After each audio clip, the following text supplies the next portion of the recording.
Next question. Ahmad Khokhar ہے اور میں بھاولپور سے بلانگ کرتا ہوں. پاکستان میں ایک الیکٹڈ گورنمنٹ چینج ہوئی ہے, ایک مراسلہ آیا امریکہ سے جس میں کہا گیا کہ اگر یہ گورنمنٹ نہ ہٹائی گئی تو بڑے مشکل حالات سے گزرنا پڑے گا. کل جناب عزت مآب D G I S P R صاحب بھی کل ایک پروگرام میں تھے,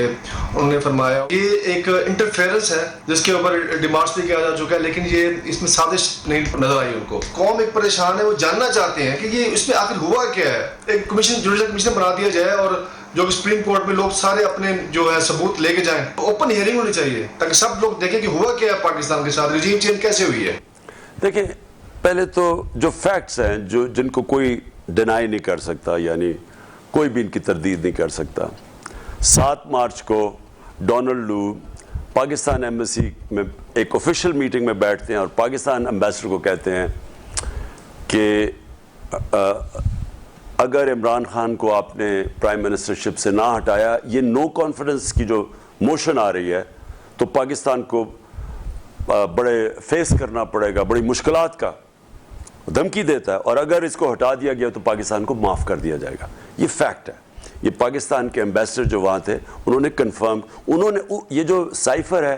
سائفر کا مطلب کہ یہ وہ جو مراسلہ ہے یہ آفیشیل بھیجتے ہیں امبیسڈر سیکرٹ کوڈڈ میسج میں, جس کو سائفر کہتے ہیں, فارن آفس کو, اور پھر میں پرائم منسٹر میرے پاس آتا ہے, ایک جاتا ہے پریزیڈنٹ آف پاکستان کے پاس, اور ایک کیونکہ president of Pakistan supreme commander ہیں ساری فورسز کے, اور پھر جاتا ہے ایک ملٹری قیادت کے پاس. تو میرے پاس جب یہ آیا تو یہ تو اس میں کیا تھا, اس میں یہ تھا کہ عمران خان کو ہٹاؤ, پرائم منسٹر میں تھا, تو کس کو یہ حکم دیا جا رہا تھا ہٹانے کو؟ میں تو فورن آفس تو میرے نیچے ہے, امبیسڈر تو میرے نیچے ہے. دوسری چیز اس میں ایک اور چیز لکھی ہوئی تھی کہ روس کا جو حال ہی میں ہم 2 یا 3 مارچ کو روس سے آئے تھے اور یہ 7 مارچ کو یہ تھا, تو روس کا جو دورہ تھا اس میں یہ لکھا ہوا تھا کہ صرف عمران خان نے خود فیصلہ کیا تھا, اور جب پہ امبیسڈر نے اس کی تردید کی اس نے کہا یہ سب سٹیک ہولڈرز کا فیصلہ تھا. اور پھر یہ 7 کو آتا ہے, 8 کو نو کانفیڈنس ٹیبل ہو جاتا ہے نیشنل اسمبلی میں, اور اس کے بعد ہمارے وہ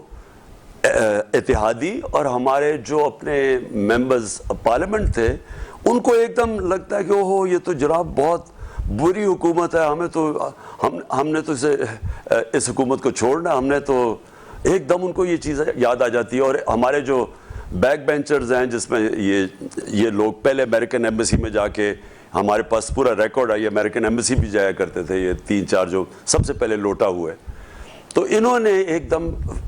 دم ساروں نے فیصلہ کیا کہ پارٹی گورنمنٹ گرانے کا اور چھوڑنے کا. اب سوال یہ ہے کہ جب 2 سال پہلے جو 2 سال تھے جب ہماری اکانومی کا برا حال تھا, بینکرپٹ اکانومی ملی, آئی ایم ایف میں جانا پڑا, آئی ایم ایف نے ایسی کنڈیشنز لگائیں, لوگوں کو مشکلوں کا سامنا کرنا پڑا, بہت مشکل تھی, پھر کرونا آ گئی اگلے سال, تو 2 سال تو ہمارے بڑے مشکل تھے. تو اگر انہوں نے چھوڑنی تھی پارٹی تو تب جانا چاہیے تھا, لیکن آخری 2 سال میں, پچھلے 30 سال میں وہ پاکستان کے وہ سال تھے جس میں ہم نے سب سے تیزی سے ترقی کی ہے. ہماری ڈیولپمنٹ, ہمارا اکنامک گروتھ ریٹ جو 5.6 اور 6% تھا, یہ 2 کنزیکٹیو سالوں میں تو بہت اچھا تھا. ہماری انڈسٹری گرو کر رہی ہے, ہماری ٹیکسٹائل کی ریکارڈ پروڈکشن, ہماری ایکسپورٹس ریکارڈ, ہماری وہ جو tax collection record, remittances record, سب سے زیادہ ڈالرز آ رہے تھے پاکستان میں. تو اور زراعت کے اندر تیزی سے آگے بڑھ رہا تھا, یعنی ریکارڈ بمپر کراپس ہوئی جو ہم نے ان کے لیے ٹرانسفارمیشن پلان دیا تھا اپنے ایگریکلچر کا, اس کی بڑا ایک دم ہمارا سارا کسان اٹھ گیا. تو اس ٹائم پہ جب پاکستان آگے جا رہا تھا تب ان کو کیوں خیال آیا چھوڑنے کا؟ اب میرا سوال یہ, اگلا سوال یہ ہے